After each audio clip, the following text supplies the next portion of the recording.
What's up guys, John Rettinger here. There's been a lot of confusion over the iPhone 3GS pricing and a lot of outcry over the upgrade policy. So I'm going to try and break it down for you, explain why AT&T and Apple are doing this, and possibly give some suggestions as to what you can do about it. So before we get started, it's important you understand what the term subsidy means. And most of you probably know, but if you don't, subsidy is an economic incentive for a purchase. So what that means in terms of AT&T is if you buy a phone, any phone, let's say not even the iPhone, for free. You sign a new contract and you get a free phone. Certainly that phone that you just got has value to it. It's not zero. There's R&D, hardware costs, but you're paying zero. What AT&T and most other carriers are doing is they're taking a loss on the price of that phone. They bought it from the carrier, but they're knowing that they're going to make that loss up over the term of your contract. So essentially what they're doing is giving you an incentive to sign a new 2-year contract. So when the first iPhone launched, it was subsidy free, meaning AT&T wasn't taking any of the cut off it. That's why when the iPhone first launched, it was $599, $600 was a lot of money. The price dropped a little bit later, but even then it was still an unsubsidized price. When the iPhone 3G launched, AT&T was able to subsidize it and take a little bit of a loss because they hadn't for the previous generation of phones. So anyone who had an iPhone, AT&T didn't lose any money by giving you a discount on that phone. That's one of the reasons it was so expensive. So when they transitioned to the 3G, they could afford to give you a discount in anticipation of having everyone who bought a 3G have a 2-year contract. Now if you're following me, this is where things get a little bit tricky with the iPhone 3GS. Since AT&T gave everyone an incentive and a subsidy to purchase the iPhone 3G, they can't give another subsidy for the iPhone 3GS. Well, physically they could, but it would be a huge economic hit. They would lose millions and millions and millions of dollars by giving another subsidy.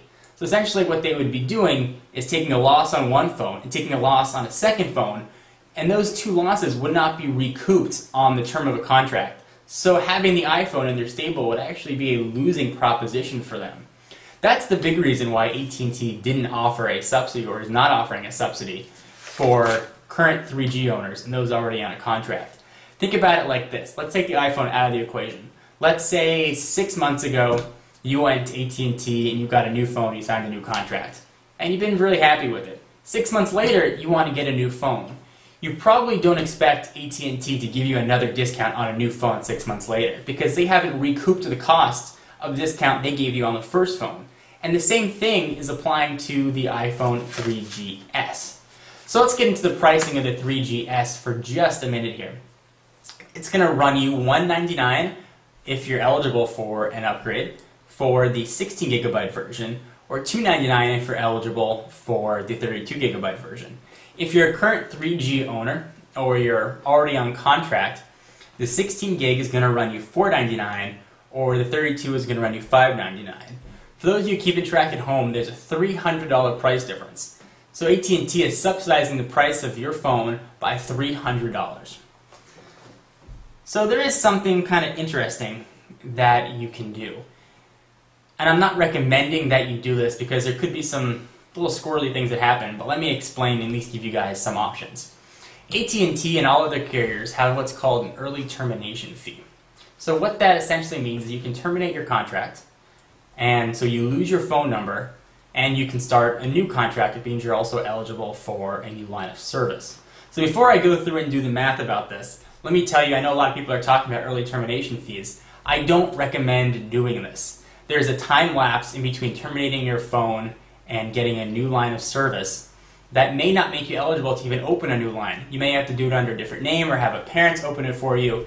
It can be very, very, very difficult, not to mention the fact that you're going to lose your phone. But there is a lot of discussion over the early termination policy, so I am going to explain it to you. Essentially what the early termination policy for AT&T is, it's $175 at the start of a contract. So you sign a contract today, you have 30 days to make up your mind. At 31 days, if you want to cancel your contract, you have to pay $175. What they'll do is, $175. What they'll do is every month after that, they'll take $5 off the cost early termination fee. So over a 24-month period, you can essentially take off $120 over the early termination fee, so it would be $55 to cancel the day before your upgrade was available. So, if I've got some math in front of me here, so bear with me. So let's say, for argument's sake, that you've got a full early termination fee. You have to pay $175. So the difference between the unsubsidized iPhone and paying full price would be $125. So let's do the math here. $125 plus $199 for what would be a new contract for the 16 gigabyte iPhone equals $324, which is actually $175 savings over the $499 that you'd have to pay. For the 32 gig, it's $125 savings again, plus the $299 gives you the same, well, $100 more savings of $424, or sorry, total of $424, and still the same savings of $175.